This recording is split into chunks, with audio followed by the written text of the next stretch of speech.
Winning a regular season MVP is one of the most prestigious merits a player can achieve during his career. In fact, there are only 36 players who have achieved this award in the entire history of the NBA. But like any award, the chances of winning it depend on the competitiveness of the moment. Welcome to Eternity Hoops. Today we are going to rank the best players to never win an MVP. Our 10th player on the list, despite being an 11-time All-Star, has gone down in NBA history for his defensive performance. Despite being a very good scorer and organizer, Gary Payton is considered by many as the best defensive point guard in NBA history. In fact, he is the penultimate point guard to win the Defensive Player of the Year award, despite having retired almost 2 decades ago. But the thing is, despite his spectacular all-around game, Payton never managed to lift an MVP trophy. The closest he came? 3rd place in 1998. But our 9th player is another point guard who came to the league just a few seasons after Payton. Jason Kidd is considered by many to be one of the most versatile point guards in league history. The truth is that he knew how to do everything, besides leading a team. Kidd led the New Jersey Nets to an NBA Finals berth, and in the latter stages of his career, he played a major role in Dirk Nowitzki's Dallas Mavericks title run in 2011. Despite being the best rebounding point guard in recent league history until the arrival of Russell Westbrook, the closest Jason came to reaching the MVP was in the 2002 season, where he finished second only to Tim Duncan, the San Antonio Spurs superstar.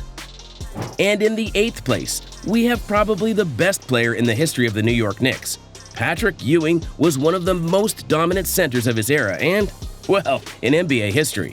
He was an 11-time All-Star for the Big Apple team, but never won an NBA title despite his great performance. He came close in the 1994 season, where he lost in the finals against Hakeem Olajuwon's Rockets. Despite his superstar status and being in a big market like New York, he couldn't win any MVP title either. But he finished 4th 3 times during one of the most golden years of American basketball. And a player who was contemporary to Patrick Ewing was Dominique Wilkins, position number 7 of our ranking.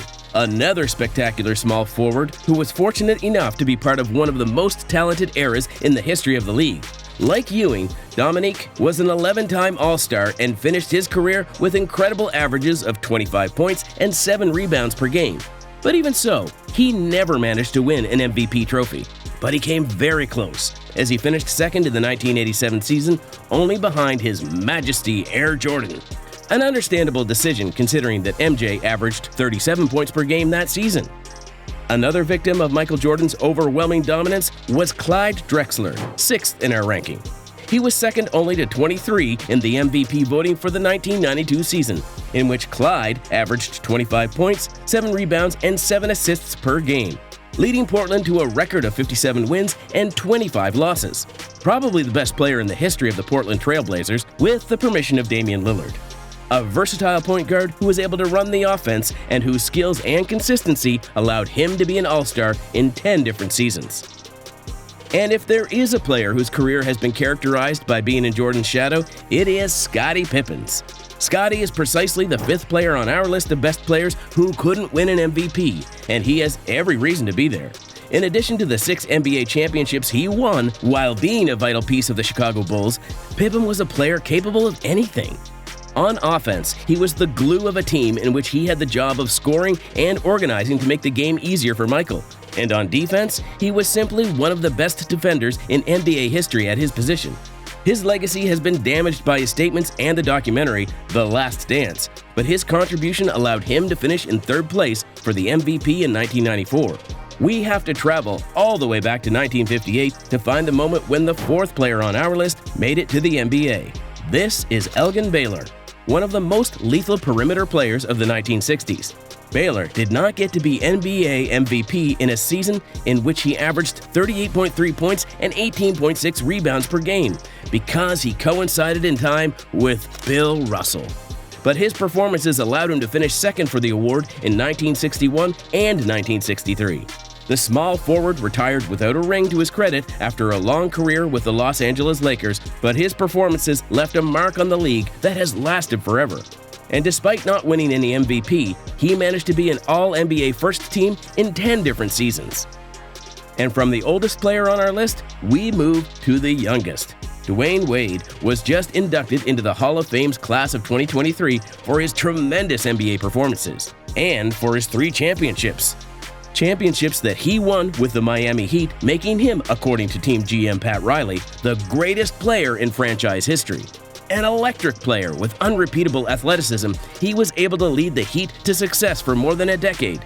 In addition, Wade was a defensive beast, becoming the NBA's all-time leading blocker of players under 6'4". But despite that, his best result in an MVP vote was a third-place finish, which came in 2009 when one of his best friends and future teammate, LeBron James, won the award. Our silver medal ranking goes to one of the most important players of the 1980s, Detroit Pistons legend and pillar of the Bad Boys, Isiah Thomas. Although he could never win an MVP because he also coincided with some of the best players in history, such as Michael Jordan, Magic Johnson, or Larry Bird, Thomas had the opportunity to lift the Larry O'Brien twice. And in fact, his Pistons were the team that could do the most damage to Jordan's legendary Bulls during the playoffs of the early 1990s. Thomas was a very good scorer and an excellent facilitator who finished his career with averages of over 19 points and 9 assists per game. But as many people know, the asterisk of his career was his absence in the 1992 Olympics, that dream team that he could not be a part of, allegedly due to differences with MJ. And our gold medal, of course, goes to Jerry West, the logo himself.